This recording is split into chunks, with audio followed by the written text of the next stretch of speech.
സംസ്ഥാനത്ത് കന്നുകാലി കച്ചവടം നടത്തുന്നവർ കടുത്ത പ്രതിസന്ധിയിൽ. ഇതര സംസ്ഥാനങ്ങളിൽ നിന്ന് കന്നുകാലികളെ കൊണ്ടുവരാൻ ഗോരക്ഷാ പ്രവർത്തകർ അനുവദിക്കുന്നില്ലെന്നാണ് പരാതി.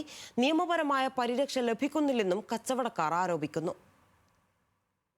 സംസ്ഥാനത്തിന് പുറത്തുനിന്ന് കന്നുകാലികളെ കൊണ്ടുവന്ന് ഫാം സംരംഭങ്ങൾ തുടങ്ങിയ സംരംഭകർ കടുത്ത പ്രതിസന്ധിയിൽ. ഇതര സംസ്ഥാനങ്ങളിൽ നിന്ന് കന്നുകാലികൾ കൊണ്ടുവരാൻ ഗോരക്ഷാ പ്രവർത്തകരും പ്രാദേശിക സമിതികളും അനുവദിക്കാത്തതാണ് കേരളത്തിൽ ഉൾപ്പെടെയുള്ള സംരംഭകരെ പ്രതിസന്ധിയിലാക്കിയിട്ടുള്ളത്. പല ഫാമുകളിലും ഉരുക്കളില്ല. കർഷകർക്ക് വലിയ വരുമാനമുണ്ടാക്കിയിരുന്ന മുറാപ്പോത്തുകളുടെ കൊണ്ടുവരലും വിപണനവും ഏതാണ്ട് നിലച്ചമട്ടാണ്. ഈ മേഖലയിൽ മികച്ച നേട്ടമുണ്ടാക്കിയ യുവ സംരംഭകൻ ശൈലേഷ് കൃഷ്ണന്റെ ഫാം ഒഴിഞ്ഞുകിടക്കുകയാണ്. കന്നുകാലികളെ എത്തിക്കൽ വലിയ പ്രതിസന്ധിയാണ് ശൈലേഷ് തന്നെ പറയുന്നു. മൊത്തത്തിൽ നോക്കുകയാണെങ്കിൽ ഈ മേഖല വലിയൊരു പ്രതിസന്ധിയിലാണ്.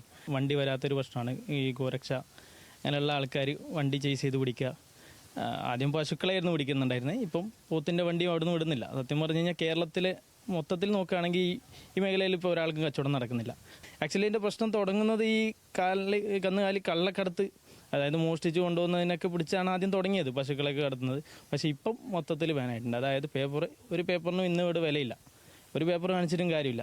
എല്ലാ വണ്ടിയും ഇന്നും ഇപ്പോൾ പിടിക്കുന്നുണ്ട്. പശുക്കടത്തുകാരെ ഇല്ലാതാക്കാനും കണ്ടെത്താനും ആരംഭിച്ച ഗോരക്ഷാ സേനയും പ്രാദേശിക സംഘങ്ങളും ഇപ്പോൾ നിയമപരമായി കൊണ്ടുവരാവുന്ന കന്നുകാലികളെ പോലും കൊണ്ടുവരാൻ അനുവദിക്കുന്നില്ല. പോത്തിനെയും കാളയെയും ഒന്നും കൊണ്ടുവരാൻ അതുകൊണ്ട് തന്നെ ആവുന്നില്ല. പലയിടത്തും പ്രാദേശിക സംഘങ്ങൾ കന്നുകാലികളെ കൊണ്ടുവരുന്ന സംഘത്തെ ആക്രമിക്കുന്ന സംഭവങ്ങളും നിരവധിയാണ്. പ്രശ്നപരിഹാരത്തിന് നിയമപരമായി കൊണ്ടുവരാവുന്ന സംരംഭകർക്ക് സുരക്ഷ ഉറപ്പാക്കണമെന്നാണ് നിയമമെങ്കിലും ഇതര സംസ്ഥാനങ്ങളിൽ നിന്ന് അത്തരം പിന്തുണയും ലഭിക്കാറില്ല എന്നും ശൈലേഷ് ഉൾപ്പെടെയുള്ള സംരംഭകർ വ്യക്തമാക്കുന്നു.